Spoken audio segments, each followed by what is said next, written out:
If your tomato plants are flowering, but not producing fruit, they may have a condition called blossom drop. Here's why that's happening, and how you can stop it. Number 1. Temperature. If the temperature goes above 29 degrees Celsius, it can stress the plant, causing the flowers to drop. Additionally, if it gets too cold, or below 13 degrees Celsius, that can also stress the plant. Give the plant shade during very hot weather, and consider moving it indoors, if it gets too cold. Number 2. Pollination. While tomatoes are generally self-pollinating, they do still need some assistance from pollinators, or the wind.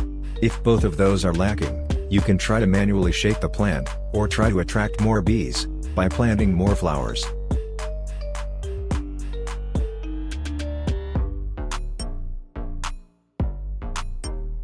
Number 3. Watering. Inconsistent watering stresses the plant, which can impact the flowers.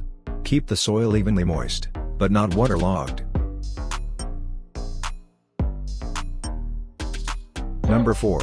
Sunlight. Tomatoes need at least 6 to 8 hours of direct sunlight daily, to flower and fruit properly. If the plants aren't getting enough sun, try to move them to the sunniest spot, if possible. Number 5. Pests and disease. Aphids, thrips, fungal infections, and more, can weaken the plant, and disrupt flowering. Depending on what pest or disease issue is present, treatment can range to anything from manually removing pests, to insecticidal soaps.